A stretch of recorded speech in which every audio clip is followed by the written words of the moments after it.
श्री स्वामी समर्थ. शंकर भट्ट कुरोपूरला जात असता मार्गात एक केस सोडलेली स्त्री धावत आली व तिच्या मागे दोन क्रूर बलिष्ठ पुरुष आले. तेव्हा शंकर भट्ट म्हणाले, तुम्ही या स्त्रीचा वध केल्यास कुष्ठरोगाने त्रस्त व्हाल. ते त्या स्त्रीला म्हणाले, तू घाबरू नकोस, श्रीपाठ श्री वल्लभ तुझे रक्षण करतील.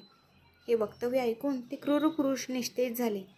शंकर भट्ट म्हणाले, बाबांनो, चांगली कर्म केल्यास चांगली फळं मिळतात. तुम्हास वाईट कर्माचा पश्चाताप होत आहे. त्रैलोक्याचे आधार दैवत श्रीपाद प्रभू सध्या कुरोपूरला आहेत. त्यांचे दिव्य चरण तुमचा उद्धार करतील. ती स्त्री म्हणाली, आमच्या गावात एक मांत्रिक आला होता. माझ्यामुळेच नवऱ्याला नपुसकत्व आले असे सांगून त्याने नवऱ्याकरवी मला घरातून हाकलून लावले व नंतर मी माहेरी जात असता माझ्या वाटेत येऊन वाईट नजरेने तो पाहू लागला. मला भीती वाटून मी मोठा दगड त्याच्या शिरावर मारला. तो मरून गेला. मी घाबरून निघाले. एका टेकडीवर ध्यान करत असता हे दोन दुष्ट पुरुष माझ्या मागे लागले. तुम्ही माझी सुटका केली. शंकर भट्ट म्हणाले, श्रीपाद प्रभूंच्या कृपेने तुझे रक्षण झाले आहे. ते अंतर्यामी असून कालातीत आहेत. सर्व घटनांच्या मागे कारण रूपाने ते स्थिर असतात.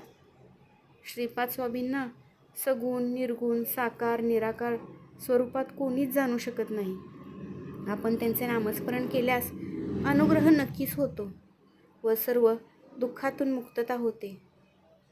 असे शंकर भट्टांनी सांगितल्यावर ते चौघेही नामस्मरण करत कुरोपूरला निघाले.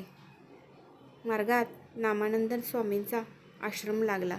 श्री स्वामी समर्थ. श्रीपाद